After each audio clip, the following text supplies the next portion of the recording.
सिद्धाणम बुद्धाणम पारगयाणम परम परगयाणम लोकमोगयाणम नमो सया सब सिद्धाणम इक्कोवी नमकारो जिणवर वस्त्रास्त्र बद्ध मनुष्य संसार सागरो तारे नरम व नारिम अहो अहो श्री सद्गुरु करुणा सिंधु अपार आप मर पर प्रभु करो अहो अहो उपकार। अनंत शुद्ध आत्माओं को नमस्कार। शुद्ध आत्म स्वरूप प्राप्ति का लक्ष्य जिनका बन चुका प्रयत्नशील उन सभी साधकों को नमन नमन नमन। प्रभु परमात्मा देवादिदेव भगवान महावीर स्वामी के शासन में राजस्थान की धरती कोटा शहर वर्षावास का तीसरा मास भादो का महीना मणिधारी दादा गुरुदेव दत्त सूरी जी महाराज की जन्म जयंती। चार दादा गुरुदेव पूरे भारत में प्रसिद्ध है। प्रथम दादा गुरुदेव दत्त सूरी महाराज 9 वर्ष की उम्र में जिन्होंने दीक्षा ली, क्या शासन प्रभावना की। 500 व्यक्तियों को पुरुषों को एक साथ दीक्षित किया। 707 में वो भी समय था। समय बदलता है, परिस्थितियां बदलती है, काल बदलता है, शहर गांव हो जाते हैं, गांव शहर हो जाते हैं। ये प्रकृति की व्यवस्था है और प्रकृति की व्यवस्था में सब परिवर्तनशील रहता है, परिवर्तन होता रहता है। कभी किसी की जाओ जलाली, कभी किसी की जाओ जलाली। आज अजमेर लाखन कोटड़ी कहलाती थी, वही अजमेर में आज जैनियों के 4 घर भी नहीं है। इंदौर मोरसली गली में विचक्षण श्री जी महाराज के चंद्रपास महाराज के हमारे सबके चतुर्मास हुए। आज मोरसली गली में 4 मंजिल का मंदिर, 10 व्यक्ति रोज दर्शन करने वाले नहीं है। कलकत्ते में पंचायती मंदिर में 100 आदमी पूजा करने वाले हैं। समय बदलता है, शहर खाली होते जा रहे हैं, केवल व्यापार के केंद्र रह रहे हैं और रहने की व्यवस्थाएं सब आउटसाइड में। कोई 10 किलोमीटर, कोई 15 किलोमीटर, कोई 12 किलोमीटर, कोई 5 किलोमीटर। रहने के स्थान सबके बदलते जा रहे हैं। ये समय का प्रवाह है। मैंने देखा प्रभुसार जी महाराज कांति सागर जी महाराज का चौमासा सन 71 का जयपुर में था और भैरू जी के रास्ते में शिवजी राम भवन में 8:30 से 9:30 व्याख्यान। 5 मिनट में शिवजी राम भवन का हॉल भर जाता था। जोरी बाजार के इर्द गिर्द सारा परिवार, सारा समाज था। आज 10, 12, 15 किलोमीटर के बिना यथास्थान व्याख्यान की जगह मंदिर उपात्र आना भारी पड़ रहा है। आज खरतर गच्छ परंपरा में संख्या को लेके समय बदल गया, समय बदल गया, परिस्थितियां बदल गई। कई 13 पंथी संघ के सदस्य तलहटी में, जिसको अपन क्या बोलते हैं राजस्थान में, एक गांव नहीं एक एरिया। आज देखते देखते तपागत परंपरा में आज प्रभावशाली आचार्य संत साधक होते हैं। संख्या साधु साधुओं की भी बहुत है, पर 3 सुई का जन्म भी कहाँ हुआ, तपागत से हुआ। 3 सुई का जन्म हुआ। खरतर गच्छ की संख्या में 13 पंथी स्थानकवासियों का बोलबाला हुआ। खाली खेत में सब बीज डालते हैं। समय का प्रवाह बदलता है, परिस्थितियां बदलती है। कहाँ 500 मुनियों को एक साथ दीक्षा दी, 700 नारी जगत को दीक्षा दी। और उस जमाने में उनका त्याग का, तप का, ब्रह्मचर्य बल का प्रभाव कितना। 1,30,000 नूतन जैन बनाए। सप्त व्यसन के व्यसनियों को सबके सप्त व्यसन छुड़ाए और परिवार में, पड़ोस में रहने लायक तुम्हारा जीवन बने। 1,30,000 नूतन जैन बनाए और जैन बनाने के बाद उनके संस्कार फिर से शिथिल न हो जाए, वापिस बदल न जाए, पुराने संस्कार फिर हावी न हो जाए। हल्के संस्कार व्यक्ति के जीवन में जल्दी हावी होते हैं। अच्छे संस्कारों को संभाल के रखने में मनोबल बनाना पड़ता है। दत्त सूरी दादा गुरुदेव ने उस समय के जैन समाज में रोटी बेटी व्यवहार करा दिया और उनको जैन जाति में सम्मिलित कर दिया और उनके संस्कार स्थिर रहे, इसलिए रोटी बेटी व्यवहार जैन समाज में हो गया। क्या प्रभाव होगा, क्या तप त्याग की महिमा होगी। और उन्हीं के जीवन में जब उनसे पूछा गया कि आपके उत्तराधिकारी कौन, दादा दत्त सूरी ने अपने ज्ञान बल से यह बता दिया कि अभी उत्तराधिकारी का जन्म होना है, जन्म हुआ नहीं है। और उत्तराधिकारी के रूप में विक्रमपुर में देलन देवी के कुक्षी से किसका जन्म हुआ? मणिधारी दादा गुरुदेव का जन्म हुआ। मणिधारी दादा गुरुदेव विक्रमपुर में जन्म हुआ। भादोबदी सुदी अष्टमी 1197। देलन देवी की कुक्षी से जिनका जन्म हुआ, शाह रासल पिता देलन देवी माता, विक्रमपुर, सूर्य कुमार नाम। फाल्गुन शुक्ला नौमी को 1203 में जिनकी दीक्षा हुई, 6 बरस की आयु में। आपको हमको बार बार ये सुनने को मिलता है कि संस्कार आत्मा के होते हैं। शरीर जन्मता है, शरीर मरता है। संस्कारों का जन्म मरण नहीं होता है, संस्कारों का परिवर्तन होता है। संस्कार ऊंचे भी उठ जाते हैं, संस्कार हल्के भी हो जाते हैं। वो संपर्क का भी असर होता है, जन्म देने वाले का भी असर होता है, जन्म लेने वाले का भी असर होता है। 6 वर्ष की उम्र में देलन देवी की कुक्षी से रासल पिता के घर में विक्रमपुर नगर में जिस बालक का जन्म होता है और दादा दत्त सूरी का आवागमन योग संयोग बनता है और बच्चे की प्रतिभा, बच्चे का पुण्य, बच्चे की साधना, ज्ञान बल से दत्त सूरी महाराज जान लेते हैं और माँ को प्रोत्साहन देते हैं कि ये सामान्य जीव नहीं है, ये कोई विशिष्ट में साधक है, ये बहुत शासन प्रभाव होगा, हजारों लाखों मनुष्यों को शुभ में जोड़ेगा, शुद्ध में जोड़ेगा, अच्छे संस्कार देगा। 6 बरस की उम्र में अजमेर में दत्त सूरी दादा गुरुदेव ने बालक को दीक्षा दी। 1197 में जन्म, 1203 में दीक्षा और 1205 में आचार्य पद। केवल 8 बरस की उम्र में उत्तराधिकारी घोषित कर दिया और 1223 में तो जिनका जीवन, शारीरिक जीवन जिनका समाप्त हो गया।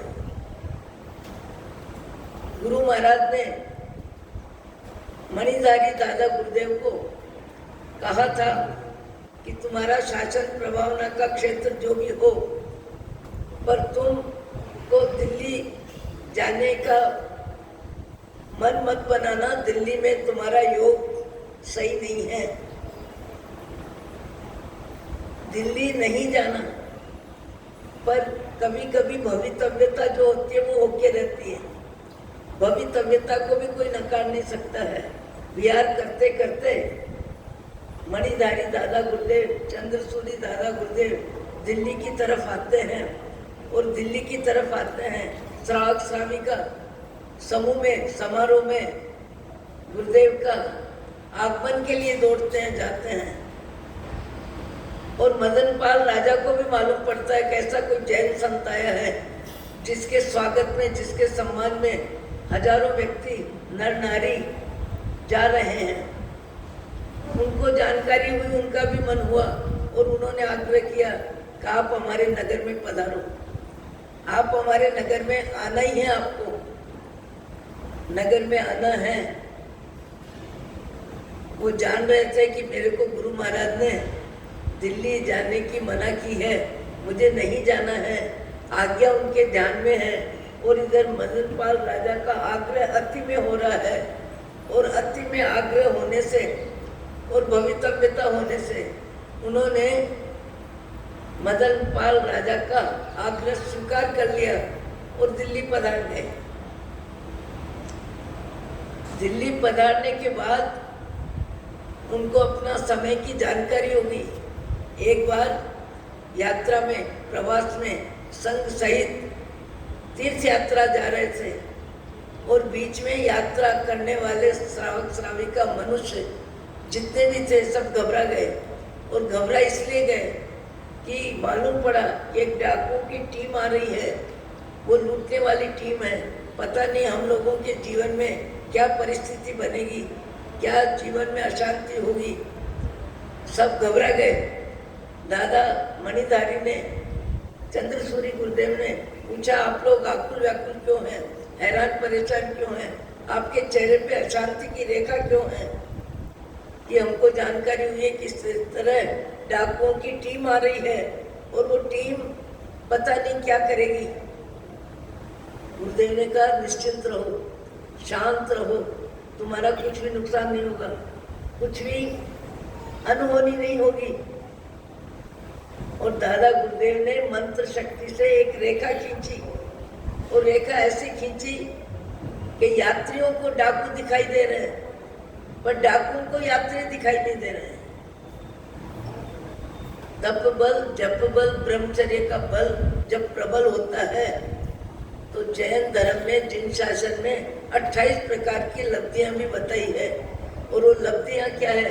आत्मा की शक्ति की अभिव्यक्ति है। और आत्मा की शक्ति की अभिव्यक्ति में ब्रह्मचर्य बल, तप बल, जप बल जिनका प्रबल होता है उनके जीवन में कई सिद्धियां हो जाती है। जैसा मैंने कुछ दिन पहले ही कहा कि आनंद घन मस्त योगीराज को एक व्यक्ति ने कहा, मैं स्वर्ण सिद्धि के लिए प्रयत्नशील हूँ पर मुझे स्वर्ण सिद्धि नहीं मिल रही है, आप मेरे उत्तर साधक बने। आप जैसे संत, आप जैसे निष्प्रिय व्यक्ति यदि आप मेरे उत्तर साधक बने तो मेरी सिद्धि हो सकती है।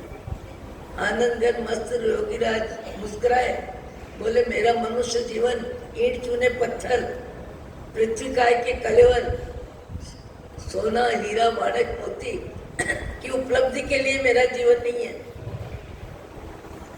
मेरा जीवन बाह्य जगत में प्रसिद्धि बटोरने में, पैसा बटोरने में, धन बटोरने में, बड़े आदमी की पहचान बनाने में मेरे जीवन का उपयोग नहीं है। मेरा जीवन का उपयोग आत्मा से परमात्मा बनने के मार्ग में साधक जीवन जीने का जीवन है मेरा। मेरी दृष्टि में स्वर्ण और पाषाण, निंदा स्तुति, सुख सुविधा कोई महत्व नहीं रखती है, कोई महत्व नहीं रखती है। सारा संसार बाह्य जगत में जीने वाला धन, धरती, पद, पैसे के पीछे अपने जीवन का समय ज्यादा में ज्यादा लगाता है, क्योंकि इससे ज्यादा उनके पास विचारों की भी ताकत नहीं है, समझ की भी ताकत नहीं है। अपने आप को शरीर मानते हैं तो शारीरिक जिंदगी में ऊंचाई और अच्छाई बढ़ाना, इतना ही दृष्टिकोण होता है व्यक्ति का। आपने सुना है कि आनंद घन मस्त योगीराज ने कहा कि तुमको स्वर्ण सिद्धि के लिए मेरा उपयोग करना है तो स्वर्ण सिद्धि के लिए मेरा समय नहीं दूंगा, मेरा समय लेने की जरूरत नहीं है। किनारे पर पत्थर पे जाके बाथरूम किया, पेशाब किया और वो जगह पूरी गीली स्वर्ण की बन गई। और उस व्यक्ति को कहा, तेरे को स्वर्ण चाहिए तो जा ले ले, ये पत्थर सोने का हो गया है। यहाँ पे चंद्रसूरी दादा गुरुदेव को जब जानकारी हुई कि मेरा समय आ रहा है शरीर बदलने का, सबको मालूम है, आए दिन अपन व्याख्यान में बोलते हैं शरीर बदलता है, आत्मा अजर अमर है, आत्मा का न जन्म हुआ है, आत्मा की मृत्यु भी नहीं होगी, आत्मा सदा थी, सदा है, सदा रहेगी। केवल शरीर परिवर्तन का क्रम चलता है 1,84 योनि में, और आत्मा जब परमात्मा के मार्ग में अर्यंत सिद्ध अवस्था प्राप्त कर लेती है तब उसके जन्म मरण का क्रम समाप्त हो जाता है, आदि व्याधि समाप्त हो जाती है, राग द्वेष समाप्त हो जाता है, जन्म मरण समाप्त हो जाता है और आत्मा अपने स्वरूप में लगती है। यहाँ चंद्रसूरी महाराज 8 वर्ष की उम्र में जिनको दत्त सूर्य जी ने उत्तराधिकारी बनाया, उनको जानकारी हो गई कि मेरा शरीर का परिवर्तन का समय आ रहा है, मेरा शरीर छूटने वाला है। और गुरुदेव ने कहा था वही हो रहा है, पर मदन पाल राजा के अति आग्रह से भवितव्यता ऐसी होनी थी तो मन बन गया और दिल्ली में आ गए। और दिल्ली में आने के बाद जब उनका देहांत का समय आया तब संघ को उन्होंने सूचित किया कि मेरी अर्थी को जहां अग्नि संस्कार करना हो वहीं पे उतारना, बीच में कहीं भी अर्थी को विश्राम मत देना। और ये भी कहा कि कोई दूध का कटोरा जो कोई लेके बैठेगा उसको जो मणि है वो भी मिलेगी। दोनों बात बताई मणिधारी जी ने, पर इतनी कम उम्र में ऐसे प्रभावशाली, ऐसे संत, ऐसा जिनका शारीरिक वैभव, ऐसा पुण्य प्रबल, ऐसी साधकता, ऐसी ऊंची आत्मा की स्थिति और ऐसे महापुरुष केवल 26 वर्ष की उम्र में 1223 में देहांत का समय आ गया। संघ व्याकुल हो गया, संघ बेचैन हो गया, संघ को बहुत विरह में, वेदना में, उनके शब्द भी याद नहीं रहे कि गुरुदेव ने हमको क्या निर्देश दिया था, क्या आदेश दिया था, कुछ भी याद नहीं रहा। और बीच में एक रिवाज होगा उस समय का, अर्थी को बीच में विश्राम देना, अर्थी को बीच में विश्राम दे देते हैं। और दूध का कटोरा लेके बैठना भी भूल गए। दोनों क्रिया, एक व्यक्ति जिसने सुना वो बैठा था और मणि मस्तक से निकल के उस कटोरे में जाके गिरी। जब संघ को लगा रे क्या हुआ, और बीच में अर्थी को विश्राम भी दिया और विश्राम देने के बाद वापस उठाने लगे, अर्थी उठती नहीं है। बहुत प्रयत्न किया, यहाँ तक कि राजा मदन पाल को भी जानकारी हुई, उन्होंने भी अपने हाथी भेजे, अपने साधन सब ऊंची क्वालिटी के जो भी थे, पर फिर मालूम पड़ा कि हाथी के परिश्रम से भी, हाथी के लगने से भी अर्थी उठ नहीं रही है। फिर राजा मदन पाल स्वयं आते हैं और आके कहते हैं ये जैन संत जीते जीते भी जागृत था और अभी भी इनकी आत्मा जागृत है, इनका विचार जो था वही रहेगा। आपकी हमारी कोशिश, हमारा प्रयत्न अब कोई काम नहीं आएगा। बीच बाजार में उस समय माणक चौक में दत्त सूर्य जी के उत्तराधिकारी मणिधारी दादा गुरुदेव का अग्नि संस्कार किया। आज वही जगह महरौली के नाम पर प्रसिद्ध है, वही जगह पूजी जा रही है और वहीं हजारों हजार आदमी दर्शन वंदन के लिए जाते हैं। विदेश जाने वाले दादा गुरुदेव के चरणों में लगभग ढोक दे के जाते हैं। कोई दिल्ली जाने वाले श्रद्धालु हजारों श्रावक महरौली गए बिना रहते नहीं है। ऐसे दादा गुरुदेव जिनका आज जन्म महोत्सव है और जन्म महोत्सव कोटा में हर वर्ष मनाते हैं। मुझे जानकारी हुई कि चारों दादा गुरुदेव का जन्म और स्वर्ग दिन हम पूजा और पूजा के साथ आज दादा गुरुदेव का जन्मदिन है। दादा गुरुदेव का जन्मदिन है भादो सुदी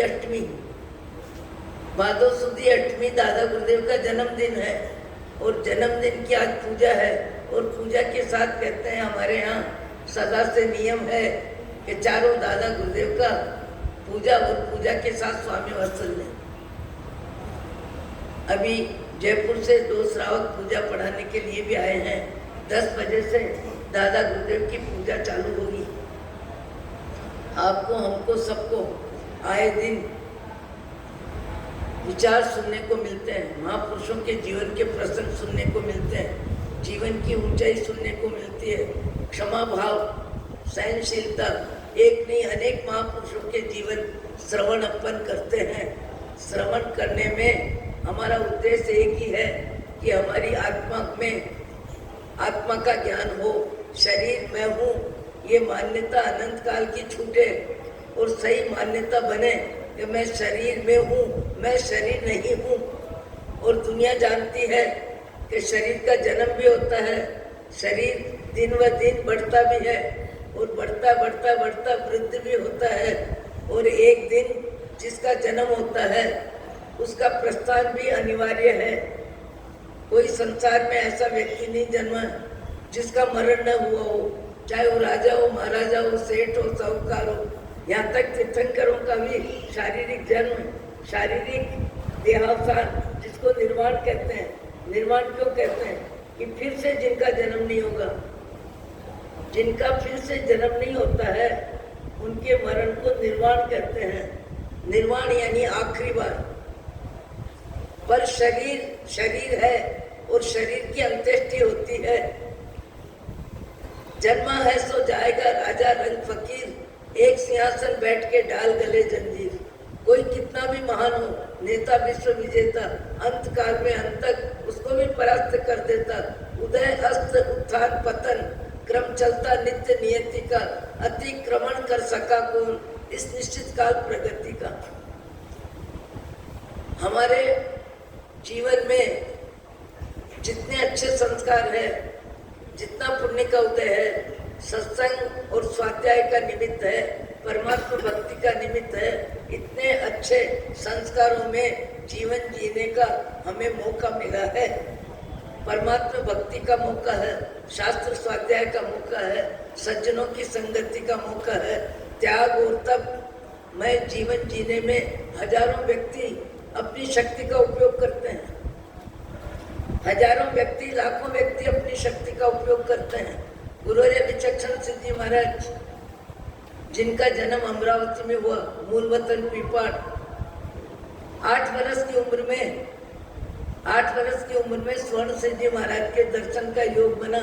और उसके बाद रात्रि भोजन, रात्रि में पानी भी नहीं लेना, 8 वर्ष की उम्र में चौबयार करना, रात्रि भोजन छोड़ना।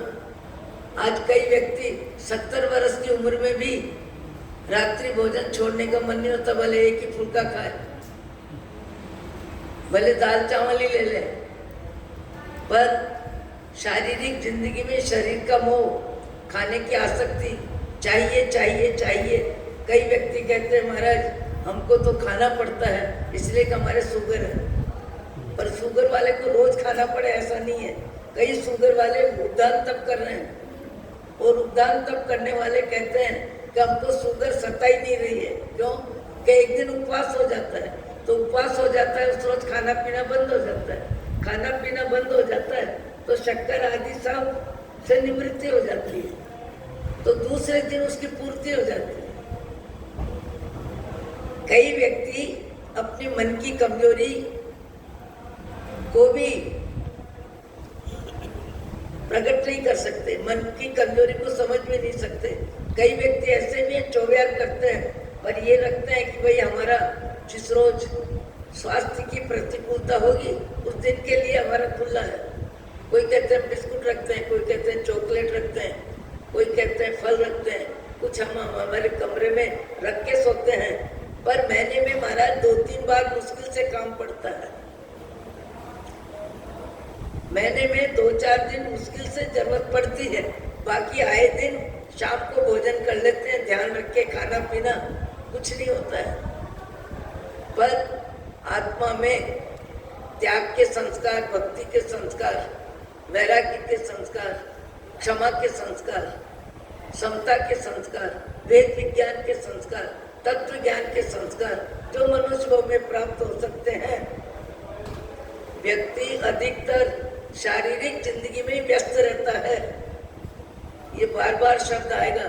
परसों भी मेरे को किसी ने कहा कि आपका एक वाक्य हमने किसी व्यक्ति ने बताया, मैंने घर में सुना कि जिंदगी भर व्यक्ति शरीर के इर्द गिर्द ही घूमता है। बोला होगा परसों किसी ने अपने घर बैठे व्याख्यान सुना होगा। उसने पिंकी प्रेमा को फोन में बताया कि आज के व्याख्यान का असर मेरे मन पर इतना हो रहा है कि मेरी जिंदगी ऐसे ही चली गई, कुछ नहीं किया। कि पूरे जिंदगी में व्यक्ति शारीरिक जिंदगी के इर्द गिर्द ही घूमता है, शारीरिक जिंदगी के इर्द गिर्द ही घूमता है। चाहे पैसा है, चाहे परिवार है, चाहे नाम है, चाहे दाम है, चाहे प्रतिष्ठा है, चाहे इज्जत है, जो भी है शारीरिक जिंदगी में पुण्य का उदय है। और पुण्य के उदय को व्यक्ति आसक्ति और अहंकार से संभाल के रखने में पूरी मदद, पूरी ताकत लगाता है, पूरी ताकत लगाता है। पर ताकत लगाने के बाद भी पुण्य पाप की फिल्म भी बदलती है। पुण्य पाप की फिल्म बदलती है। कब बदलती है, किसकी बदलती है, कितनी बदलती है, कौन व्यक्ति ऊपर उठ जाता है, कौन व्यक्ति सांसारिक दृष्टि से धन धरती के संयोग में कमजोर हो जाता है। ये पुण्य पाप का खेल है। और पुण्य पाप के खेल में जीवन अनंत काल से खेल रहा है। और ज्यादा में ज्यादा पाप का भुगतान जीव को करना पड़ता है। पुण्य का उदय और वो भी मनुष्य भाव कभी कभी जीव को मिलता है। पर जीव मनुष्य भाव की कीमत नहीं समझता है, शरीर की कीमत समझता है, सुंदरता की कीमत समझता है, आयु लंबी हो उसके लिए प्रयत्न करता है। पैसा जो कमाया है वो सुरक्षित रहे, मेरा नाम सुरक्षित रहे, दाम सुरक्षित रहे, मेरा वैभव सुरक्षित रहे। हर दिन व्यक्ति शरीर के इर्द गिर्द ही घूमता है, क्योंकि शरीर को ही जानता है, शरीर को ही मानता है, शरीर में हूँ, ऐसी मान्यता अनंत काल से जीव की बनी हुई है। इसी का नाम मिथ्यात्व है, इसी का नाम अज्ञान है, इसी का नाम आत्मभ्रांति है। चाहे गीता को पढ़ लो, भागवत को पढ़ लो, चाहे भगवती सूत्र पढ़ लो, चाहे जैन गीता पढ़ लो, कोई भी ग्रंथ पढ़ लो। मैंने तो यहाँ तक देखा है, पढ़ा है, स्वामी राम सुखदास जी वैष्णव परंपरा के संत स्वभाव, संत की योग्यता, संत का त्याग, संत का वैराग्य, संत की अनासक्ति, मैंने खुद ने उनके परिचितों को 500 पुस्तकें मंगा के बांटी। क्यों? कि जब व्यक्ति के जीवन में सच्चाई से संपर्क हो जाता है, आत्मा का ज्ञान हो जाता है, आत्मा का भान हो जाता है, उसके बाद वो दुनिया में रहता है। पर दुनिया उसकी नहीं रहती, उसके भाव में दुनिया का महत्व नहीं रहता, न प्रशंसा का, न निंदा का, न मान का, न अपमान का, न सुख का, न दुख का, न वेदनी का उदय, न साता का उदय। आप कहोगे क्या बोल रहे हो? आप लोगों को बात समझ में आना मुश्किल है, मुझे भी समझ में आना मुश्किल है, जिह्वा से बोल रही हूँ। पर गुरुवर्य विचक्षण श्री जी महाराज ने अस्वस्थता में मन की स्वस्थता रखी, शरीर की बीमारी शरीर में रही, मन पर असर नहीं हुआ, और मन स्वस्थ रहा, परमात्मा के स्मरण में रहा। आने वालों को प्रसन्नता से दर्शन देते थे, धर्म लाभ देते थे। और कोई कहता महाराज आपकी तकलीफ के बारे में बताओ, मैंने पहले भी बताया कि गुरुवर्य विचक्षण श्री जी महाराज 2 शब्द बोलते, शरीर अपना काम करता है, मैं अपना काम करती हूँ। वेद विज्ञान, तत्व ज्ञान उनके जीवन में कितना प्रकट था, कितना प्रकट था कि वेदना में, वेदना की चर्चा में 2 मिनट का समय किसी का लेते नहीं, और अपना समय वेदना की बात में व्यतीत करते नहीं। वेदना शरीर में थी, पर उनकी क्षमता में, उनकी सहन शक्ति में, उनके आत्मज्ञान में, उनके परमात्मा के स्मरण में मन इतना लगता था, इतना लगता था कि वेदना शरीर में है, शरीर में हो रही है, वेदना उनके मन को विकल, बेचैन, हैरान, परेशान नहीं करती थी। शरीर अपना काम करता है, मैं अपना काम करती हूँ। वेद विज्ञान, तत्व ज्ञान इतना जीवंत था उनका। ऐसा वेद ज्ञान, तत्व ज्ञान मनुष्य भाव में हर आत्मा प्राप्त करने की योग्यता प्रकट कर सकता है। प्रकट कौन करेगा? प्रकट कौन करेगा? जिसकी आत्मा में निर्मलता बढ़ेगी, पवित्रता बढ़ेगी और संसार, जिसको संसार लगेगा, जन्म मरण आदि व्याधि उपाधि से जो मुक्त होने की भावना करेगा। पुण्य का उदय तो जीव को कभी कदाच मिलता है। ज्यादातर जीव पाप का भुगतान ही करता है और पाप के भुगतान में पाप का ही बंद करता है। जीव का बैरी है। अभी मंदिर से निकल रहे थे और देखा ये आपका राष्ट्रीय पक्षी मोर एक किसी जीव के पीछे भग रहा था, क्योंकि उसकी खुराक उसको मालूम है, इनसे ही मेरा पेट भरेगा। पाप का उदय पाप का ही बंद है। हिंसा की प्रवृत्ति में पेट भरता है, हिंसा की प्रवृत्ति में विचार रहते हैं। हिंसा की प्रवृत्ति से अधिक उनके भाव जगत में कोई भाव ही नहीं है। केवल शरीर में जीना है, केवल शरीर को खुराक देनी है, केवल संतान का पोषण करना है और केवल सर्दी, गर्मी, वर्षा में जितना उपयोग हमारी सुविधा के लिए हो सकता है उतनी जानकारी में अपना दिल दिमाग लगाते हैं। शारीरिक जिंदगी से ज़्यादा जीवन में कुछ ज्ञान, विज्ञान, आत्मा का बोध होता ही नहीं है। पर आपको, हमको हो सकता है, पर हमारा मन बाह्य जगत नहीं है। ज़्यादा में ज़्यादा लोभ कषाय और मान कषाय जीव को धर दबोचता है। आज हजारों व्यक्ति है, जिंदगी भर नाम कमाना, पैसा कमाना, इज्जत कमाना, परिग्रह बढ़ाना, जमीनें बढ़ाना, सोना चांदी इकट्ठा करना, जो जिसको समझ में आता है उसी में मन लगाता है, उसी में समय देता है, उसी में कई प्रकार के पाप का बंद करता है। और एक दिन ऐसा आता है कि छोड़ना नहीं पड़ता, सब छूट जाता है, सब छूट जाता है, पर पाप नहीं छूटता, पुण्य नहीं छूटता। पदार्थ छूटते हैं, परिवार छूटता है, मकान छूटता है, धन छूटता है, धरती छूटती है, सब छूटता है, पर पुण्य और पाप आत्मा के साथ जाता है। सूक्ष्म शरीर, तेजस, कार्बन और तेजस शरीर आत्मा के साथ जाता है। कर्मों का शरीर, कर्म मरते नहीं हैं,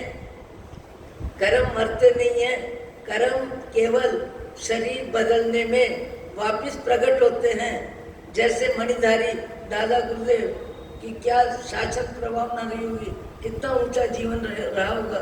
कई जन्मों में उन्होंने इतनी ऊंची साधना की होगी कि 6 बरस की उम्र में दादा दत्त सूरी ने उनके प्रभाव को, उनकी ज्ञान शक्ति को, उनकी पुण्यवाणी को, और वो बहुत ऊंची क्वालिटी के साधक होंगे, ऐसी जानकारी हो गई। शरीर तो बालक का ही है, शरीर तो बालक का ही है। शरीर कितना है? 6 वर्ष का।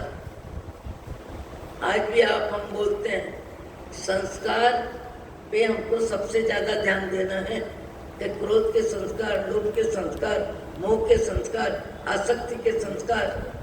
कई व्यक्तियों के भाव श्रवण से, सत्संग से, स्वाध्याय से, अच्छे आचरण संपन्न व्यक्तियों को देखने से भाव बदल जाते हैं। कई व्यक्तियों को भाव बदलने का भाव ही नहीं आता और भाव बदलने वालों की चर्चा में भी उनका मन नहीं लगता। और भाव बदले ऐसा भाव उन्हें आता ही नहीं है। 80 बरस के व्यक्ति को मैंने कहा कि आप भोजन का मोह कब तक करोगे? अगले भाव में भी ये भोजन मिलेगा क्या आपको? अब आपको रात्रि भोजन छोड़ना चाहिए। दूध, दवा, फल इतना रख लो, आपको रखना है तो दूध ले लो, बिस्कुट ले लो, फल ले लो, पर आप भोजन करते हो 9 बजे, थाली में पानी जाता है, हाथ धोते हो, कटोरी थाली फिर मजने की जगह जाती है, माजने वाली सवेरे आती है और रात्रि में 2-3 मक्खी मच्छर मरते हैं, तेंद्री चौरेंद्री जीव की हिंसा होती है। इस पाप का अनुबंध आपका आत्मा के साथ होता है। महाराज एक रोटी खाएं कि आधी रोटी खाएं, पर भोजन तो करेंगे। मैंने कहा भोजन करेंगे अच्छी बात है, पर भोजन के विकल्प बदल दो, शाम को भोजन कर लो। कई व्यक्तियों के संस्कार बहुत जल्दी बदलते हैं। कई व्यक्ति संस्कार की बात सुनते हैं, समझते हैं, बुद्धि स्तर पे उनको ज्ञान है, पर उनकी जो आदत है, आसक्ति है, वो आसक्ति उनको इनकार कर देती है, आसक्ति उनको छोड़ने नहीं देती है। और कई व्यक्तियों के भाव जगत में विचारों की ऊंचाई अच्छाई इतनी आ जाती है, इतनी आ जाती है कि व्यक्ति अपने जीवन में परिग्रह का त्याग कल के पेपर को पढ़े वैसे छोड़ देता है। आंखों के सामने ऐसे व्यक्ति भी आज संसार में है। भाव जगत अपना अपना है, भाव जगत अपना अपना है, भाव जगत ही हमारा जगत है। और भाव जगत को ठीक करने के लिए हम आए दिन सत्संग सुनते हैं। मुझे लगता है पूरे दिन में, पूरी दिनचर्या में हमको हर क्रिया के समय, खाने के समय, पीने के समय, पहनने के समय, किसी को देते समय, किसी से लेते समय, संग्रह करते समय, हमको दिन में 50 बार अपने भावों का लेखा जोखा करना चाहिए कि जीवाराम इस समय तुम्हें क्या भाव आ रहे हैं, कैसे भाव आ रहे हैं, किस तरह के भाव आ रहे हैं, इन भावों के पीछे तुम्हारी स्थिति क्या है। मैंने एक जगह देखा, हमारे साथ 15-20 व्यक्ति थे, 15-20 व्यक्ति थे और मंगलिक सुनाने हम गए थे सवेरे के समय। तो वहाँ के सेठ कहने लगे, अरे बच्चों को नाश्ता करा के भेजो। बच्चे कहने लगे नाश्ता नहीं करेंगे, नाश्ता नहीं करेंगे, हमको तो जाना है। तो पत्नी को कहते हैं, इन बच्चों की संपन्न परिवार था, इन बच्चों की मेवे से जेब भर दो, सब बच्चों की जेब मेवे से भर दो, मतलब 2-4 मुट्ठी, 1-2 मुट्ठी जितनी भी आती है जेब भर दो। कमाने वाला बोल रहा है, बाजार से मंगाने वाला बोल रहा है, और बच्चों की जेब भर दो। ये विचार देने वाला दे रहा है और जो दे रहा है वो फिर मंगा देगा, जितना चाहिए आ जाएगा। पर मैंने अपनी आंखों से देखा कि वो बहन जी बड़ी मुश्किल से इतना उतना इतना उतना इतना उतना बच्चों को दे रहे थे। भाग्य की कमी नहीं है, लाने वाला कह रहा है देव, और लेने वाले बच्चे राजी हो जाते मेवा लेके, और देने वाले को फर्क क्या पड़ता। उसके घर में तो 1-1, 2-2 किलो के मेवे के भंडार भरे हैं। पर व्यक्ति की भाव शक्ति सब जगह काम करती है, भाव शक्ति सब जगह काम करती है, और भाव शक्ति ही कर्म बंधन करवाती है, भाव शक्ति कर्म का क्षय करवाती है, भाव शक्ति पुण्य का बंध करवाती है, और भाव शक्ति पाप का बंध करवाती है। हमारा भाव जगत ही हमारा है, भाव जगत के अलावा हमारा कुछ भी नहीं है। कई व्यक्ति छोटी छोटी प्रवृत्तियों में अपनी दुर्बलता को छिपाने के लिए, अपनी गलती को प्रकट नहीं होने के लिए 4 प्रकार का झूठ बोल लेते हैं। 4 तरह से झूठ को व्यवस्था देते हैं शब्दों की, और सामने वाला जान रहा है, सामने वाला जान रहा है कि झूठ बोल रहे हैं, पर वो भी इतना गंभीर है कि उस झूठ को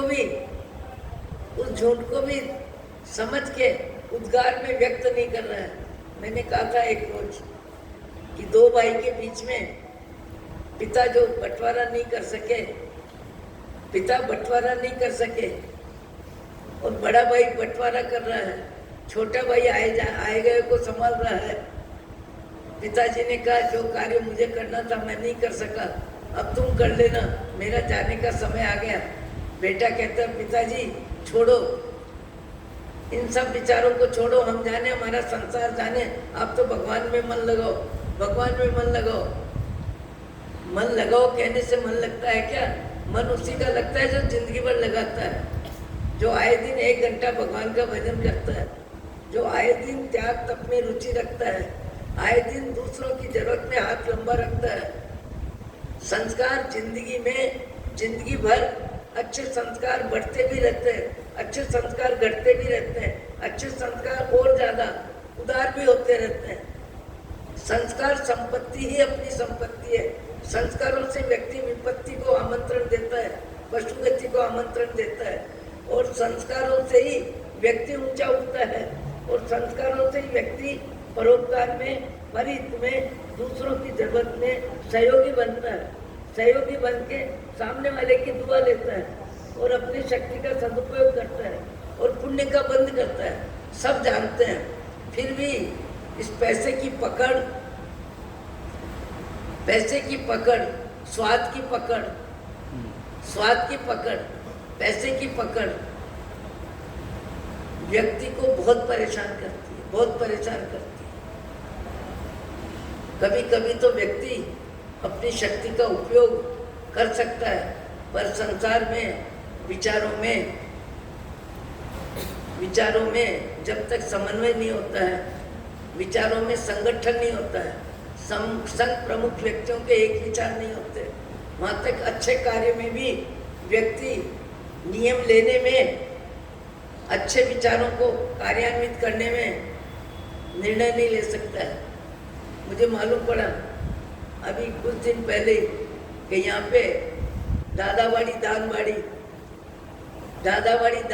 धार्मिक परिसर कहलाता है, सामाजिक परिसर है, समाज के काम आता है, समाज का अधिकार है, पर उसके बाद भी यहाँ पर आलू प्याज लहसुन का भोजन, जैन अजन सभी बनवाते हैं, सभी बनवा सकते हैं, किसी को कोई प्रतिबंध नहीं है, कोई मनाही नहीं है, जिसको जो बनवाना हो बनवा ले।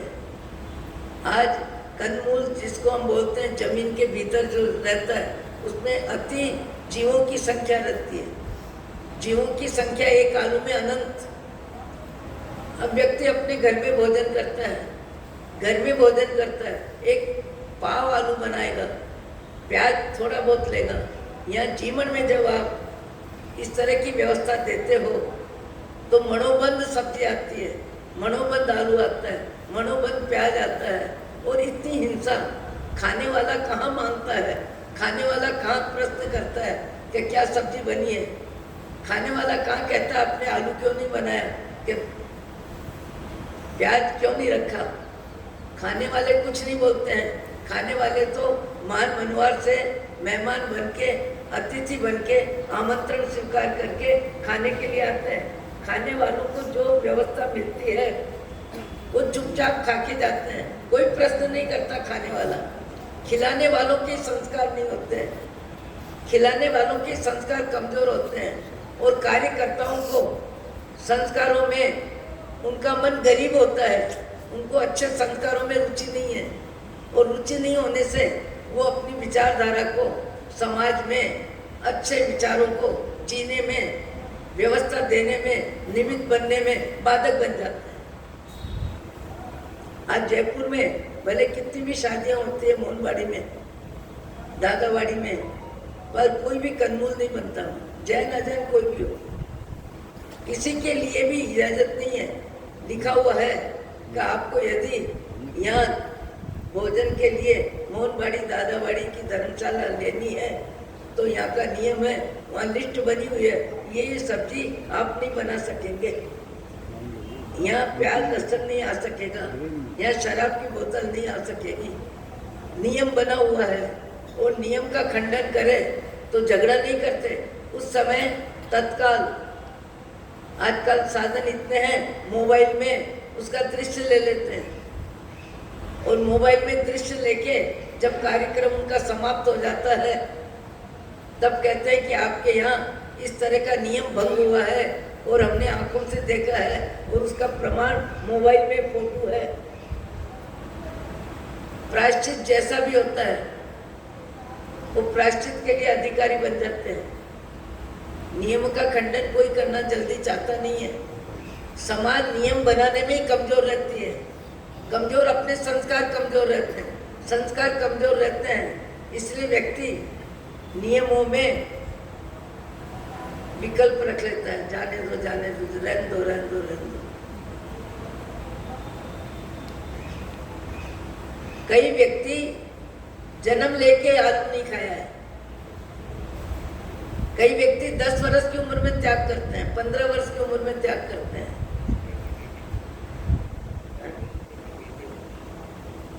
जन्म लेके ही आज कम से कम जैन समाज में 150, 1000, 200 व्यक्ति ऐसे मिलेंगे जिन्होंने जन्म लेके कंदमूल का उपयोग किया ही नहीं है।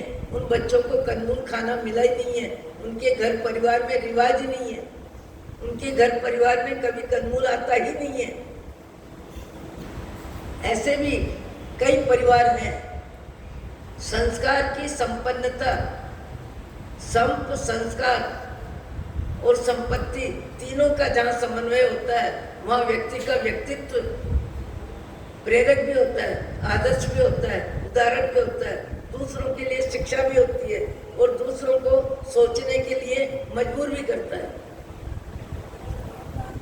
बड़े से बड़े आदमी, संपन्नता में कमी नहीं, शहर में रहने वाले, कुमारपाल भाई के निकट रहने वाले, आज कुमारपाल भाई की तबीयत में करोड़पति लोग सवेरे से शाम तक उनके कमरे के बाहर ही बैठे रहते हैं।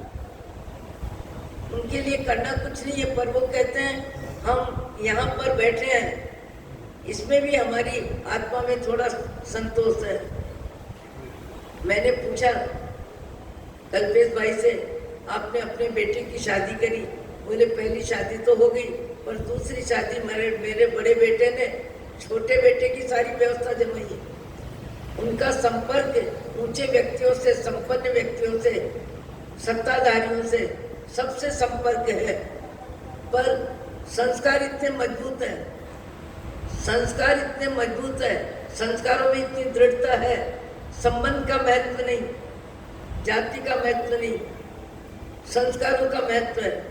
और बेटे को कहते हैं देखो शादी होगी, शादी तो होगी, और शादी में तुम जितना खर्च करोगे, बोले 2, 3, 4 करोड़, बोले जितना खर्च करो उतना ही समाज की सेवा के लिए, समाज की जरूरत के लिए 4 करोड़ कुमारपाल भाई के पास पहले पहुंचाओ, फिर तुम शादी का कार्यक्रम करो।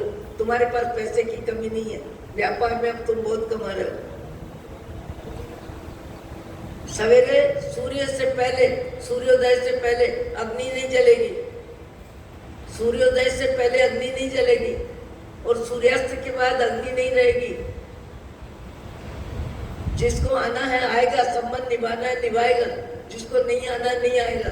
भोजन दिन में ही होगा, रात्रि में नहीं होगा। सूर्योदय से पहले अग्नि का आरंभ समारंभ चालू नहीं होगा, और रात्रि में किसी का भोजन नहीं होगा। हजारों व्यक्ति आए और खा के गए, सबने मालूम है कि संस्कारों में मजबूत है, इनके यहाँ तो अपने को दिन में ही जाना पड़ेगा, नहीं जाएंगे तो चलेगा, और जाएंगे तो दिन में ही जाना पड़ेगा। हरी धूप में कोई कार्य नहीं होगा। जैन धर्म कहता है जीवो और जीने दो, सब में जीव है, सब जीवन जीना चाहते हैं। आप अपनी सुविधा के लिए, अपने शरीर के सुख के लिए प्रसन्नता से हरियाली में घूमते हो, और घूम के अपने शरीर की स्वस्थता की विचारधारा में उन जीवों को कितनी पीड़ा होती है। दूसरों को पीड़ा देने में जिसको प्रसन्नता है, दूसरों को पीड़ा देने में जिसको प्रसन्नता है, उसका आने वाले कई भाव, जिन जीवों को हम पीड़ा देते हैं उन शरीरों में हमारा जन्म हो जाता है। मनुष्य भाव एक ऐसा जीवन है कि व्यक्ति खान पान रहन सहन सब कार्यक्रमों में समय की व्यवस्था रखे। उठने का समय, जगने का समय, खाने का समय, पीने का समय, परमात्मा की भक्ति का समय, विश्राम का समय, दान का समय, दया धर्म का समय, जीवों को सुख सुविधा में निमित्त बनने का समय, ऐसा अपूर्व अवसर मनुष्य भाव है। भगवान महावीर जैसे महावीर गौतम को संबोधित करते हुए कहते हैं ये मनुष्य भाव है। हमको तो मनुष्य भाव की कीमत समझ में नहीं आती है, हमको तो पदार्थ की कीमत समझ में आती है, पैसे की कीमत समझ में आती है, सुंदरता की कीमत समझ में आती है, अपनी इंद्रियों की आसक्ति में समय शक्ति का उपयोग करना, उसको जिंदगी मानते हैं। पर आज जितने भी संसार में महामानव हो गए, किसी राजा को, किसी सेठ को, किसी को संसारी जीवन जीने वाले को धार्मिक क्षेत्र में कभी महत्व नहीं मिला। महत्व उसे ही मिला है जिसने मनुष्य भाव में, त्याग में, तप में, भक्ति में, दान में, पुण्य में अपने जीवन का ज्यादा में ज्यादा समय शक्ति का उपयोग किया है, उसी की अनुमोदना होती है। एक व्यक्ति परिवार के लिए, बेटे के लिए मकान बनाता है, एक व्यक्ति उपाश्रय बनाता है, उपाश्रय में समाज का भी धन्यवाद मिलता है। किस लिए धन्यवाद मिलता है? कि आपने परोपकार में एक मकान बनाने में अपनी शक्ति का उपयोग किया। एक व्यक्ति अभी मुझे कह रहा था, हमारे यहाँ जयपुर में समाधि की छत बनाने में उसका योगदान था। वो लंदन पढ़ के आया था और महाराष्ट्र में बोधगढ़ में उसका परिवार था और परिवार हमारे ज़्यादा परिचय में था। वो बेटा आया, मुझे कहने लगा, मोहनबाड़ी में विचक्षण सिंह जी महाराज की समाधि का हाल खाली था, तो बोला कि मुझे यहाँ काम करने का चांस दिया जाए। मैं महाराज जी की जिंदगी को कैसे भी बहुत अच्छी व्यवस्था देना चाहता हूँ, लिखित में, चित्रों में। वो काम उसने किया।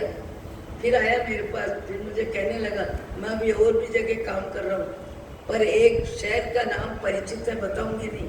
बोले एक व्यक्ति ने बेटे की शादी से पहले बेटे के कमरे का पूरा परिसर जो है उसमें मेरे को 1 करोड़ का काम दिया है। 1 करोड़ का काम दिया है कि मेरे बेटे के कमरे की सजावट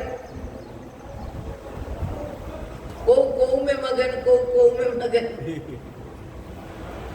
जिंदगी कैसे व्यक्ति लुटाता है और जिंदगी को कैसे बनाता है और जिंदगी को कैसे ऊपर उठाता है और कैसे जिंदगी को नरक गति में प्रस्थान कराता है, ये अपना भाव जगत है। आज दादा गुरुदेव की जयंती है और जयंती में भी पूजा का कार्यक्रम है। ओम शांति। अहो अहो श्री करुणा सिंधु अपार, आपा हमारे पर प्रभु करो। अहो अहो कृपा, जे स्वरूप समझा बिना